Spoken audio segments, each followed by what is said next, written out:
Miami, Florida, where BYU Baseball. The High White Sox. And the High White Sox. Yeah. Where Greg Wrubell is in Miami to call BYU Baseball taking on the Hurricanes in a 3-game series. Greg, how's Miami this morning? High White Sox with sandals. And Miami is great. Miami is great this morning. 84 degrees. Woo! And plenty humid. I went out on a run with BYU Baseball trainer Judd Franson this morning, and it was a robust experience, to say the least. Hey, we'll ask you about Burgess in a minute. But why are you even in Miami? This is late conference season, and BYU couldn't be further away from home. So next year, the Big 12 will go with no byes, meaning once you get into conference play, you'll play 10 straight conference weekends. This is the last season where teams have the flexibility to have a bye during the conference part of the campaign. And so every team gets one weekend off and fills it with a non-conference series. It happens to be BYU series. Comes a little later in the year than other teams, but it's the last non-con for BYU in terms of a weekend series. What is the value, of this series on this season, in your opinion, and kind of the key for BYU to get some more non-conference wins here? Yeah, it's basically a springboard situation. You're hoping to come out of the weekend playing well, so you have some kind of momentum going into your final 2 conference series of the season. Miami's in kind of a similar spot to BYU relative to the kind of season they've had in the league. They're 8-16 in their conference. BYU 6-18 in its conference. Both teams had rough weekends. Miami did get one against Georgia Tech, but they allowed 30 runs. And BYU came off a weekend allowing 40 runs. The Cougs did come back and beat Abilene Christian on Monday. Not a bad win, by the way. AC, pretty good baseball, as Dave knows. But both these teams are kind of looking to give themselves some kind of springboard and good feeling heading into the closing of their conference campaign, because neither team has had their conference season go the way they'd hope it to. Nothing says Miami more than whatever that thing is on the wall behind you. But you're in the tropics. Yeah, no. So I got one of the fancy rooms that has a floral or some kind of tropical design on the wall. Nice. And yeah, so I hope you enjoy that. Yeah. This was just me last night, bored. I just started doing some. You painted that on there. I just started doing some drawing on the wall, and that's what came about. So what do you think? Yeah, no. Yeah. Hey, in the spirit of Paul James, that would have been legit, right? Paul was an amazing artist. Yes, he was. He could have done this. Yeah. Seriously. All right, Greg. Chris Burgess, big hire announced. What are some of your thoughts? Well, I'm just happy because I like him, and I like to be around people that I like. And so I was happy for him. A quick text exchange last night, welcome back, great to be back. And that's the kind of thing, like when he left, we would still chat whenever BYU and Utah met up, and just a great guy to be around. He got to work with some pretty good big guys, too. You think about the seasons he spent with BYU before. He was working with Yoli Childs and Matt Harms and Fousseyni Traore, and credit to those guys. I mean, they were, great players and are great players. Yoli was the most fully developed, I think, of the bunch, along with Matt Harms, but Foose had to kind of come along, and then he got tutelage from Chris Burgess. So Chris got to work with some good bigs when he was here. And what he's done with Brandon Carlson up at Utah, it's an encouraging thing. And the fact that he's experienced it here, went back to his alma mater, and chose to come back here, I think says a lot, and says a lot for Kevin Young's ability to reach out and connect with people as well. So it's an interesting staff that Kevin Young has already assembled. More pieces still to be assembled, I think, but a great start so far. And the fact that KY is on the job is exciting news for Cougar Nation, too. Chris is on campus right now. He's been living in Utah Valley even when he was at Utah. So it's like he hasn't been that far away anyways, which is great. I love it. And he won a couple of recruiting battles against BYU. And so now he joins BYU, where perhaps they can win more of those kinds of battles in the future. So it's recruiting and it's coaching and it's the type of guy he is. And let's be honest, if it didn't work out with KY, there was a good chance that Chris may have been the head coach. Who knows? But he was certainly among that top 3 right there. This is a fantastic hire. What kind of impact do you expect immediately and throughout the season from Chris?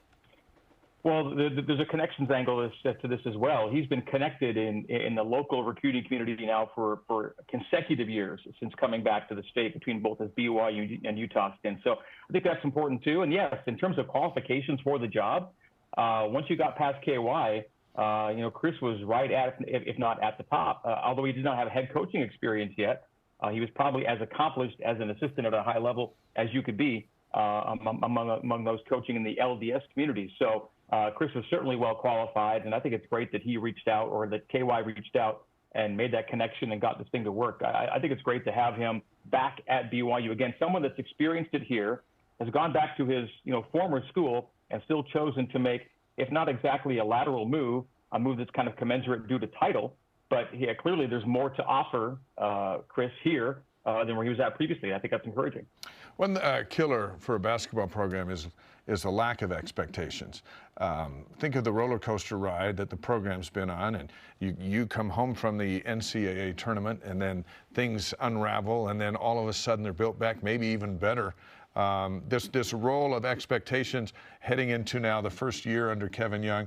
What are your expectations for this group, knowing that who's coming back and who might be coming in?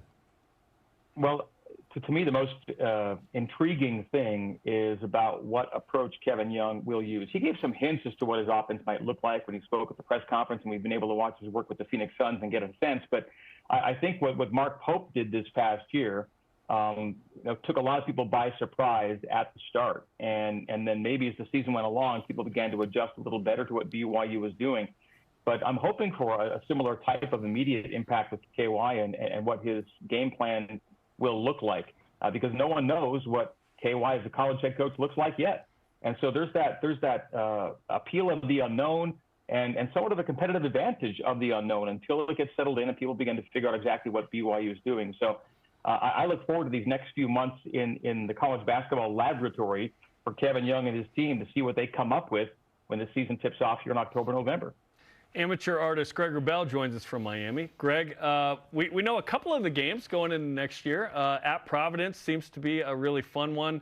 At Wyoming is out there, right? The tournament in San Diego is going to be spectacular with Arkansas and Purdue and Notre Dame. Which of those games kind of pop for you as ones you're really looking forward to calling? Yeah, we'll see how they get drawn in the San Diego event. It would be funny if they get Arkansas, whose head coach kind of precipitated a lot of what transpired here, right, in this off season. Getting to the East Coast, playing Providence is a pretty cool deal. The funny thing is, with the number of games that are already confirmed or reported, there aren't too many more to go because of the number of conference games. They'll play 20 Big 12 games, right, this year, which is the most conference games that BYU's played. So there aren't too many games to fill at this point because so much of 2/3 of the season will now be in league. In the past, used to kind of feel like it was a half and half. You'd have half your season out of league and half your season in league. Well, now pretty much almost 2/3 of your games are played now in the Big 12. So there's not a lot of work left to do to fill out those remaining non-conference games.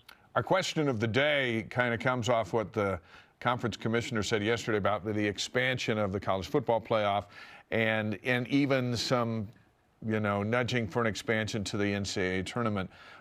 Let's talk about that for a moment. I don't know if you need 68 plus. I think 68 is probably pretty good. What's your opinion on that? And then as you look at the Big 12 with one less Power 5 conference this year, as the Pac-12 has gone away, does that open the door for as many as 12 of the 16, maybe 11 of the 16 Big 12 teams getting into the big dance? Well, I think you're just going to see more Big 10 and SEC teams getting in that have gotten in before. As for the expansion of the tournament, I love the exclusive nature of it. It may expand by a few teams, hopefully not more than 8. But I love the fact that so few, relatively speaking, so few of college basketball teams actually get into the NCAA tournament. I think it's one of the great aspects of the dance is that it's so hard to qualify for. So, if Brett Yormark says that his coaches favor expansion and an expanded tournament is kind of the social bubbling out there right now, I guess it's anticipated that it would happen. But I hope it's not by too great a number because I think the exclusivity of the tournament gives the tournament its tremendous appeal, or is one of the most tremendous appealing aspects of it. You are a Formula One fan, and the Grand Prix is in Miami this weekend. How do we get you over there? Yeah. So we're about 3 miles or so south of Alex Rodriguez Field, where the Hurricanes play. Will be there all weekend. We're about 20 miles south of Hard Rock, where they created the Miami Autodrome for F1. Yes, I'm an F1 fan. It's a bucket list thing for me. I'm going to get to a race at some point. Whether it's stateside or Canada or overseas, it's going to happen. There's race in Austin, and we get to Texas a lot. There's this race in Miami. It's here this weekend. But it's such that my schedule, the baseball team schedule, doesn't just afford those big chunks of time to just go spend 5 or 6 hours up at the track.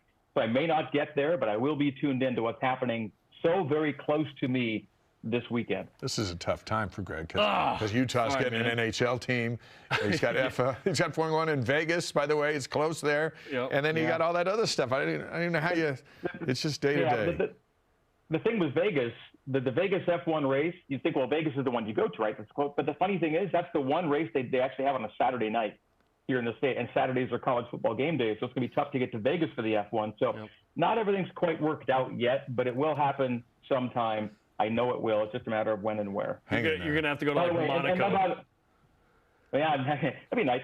And the NHL playoffs, great, yes, but also not having the Flames in it for 2 consecutive seasons has been hard. Yeah. Because I have no natural rooting interest right there. I could go with Harrison's Knights, but I don't know. I just no dog in the fight right now. Harrison Collier, one of our producers at BYUtv. Yes. Greg, have a great call coming up tonight on BYU Radio with BYU Baseball against Miami. We appreciate it. Yeah. Thanks, guys. Have a good one. See ya. Go Cougs. Remember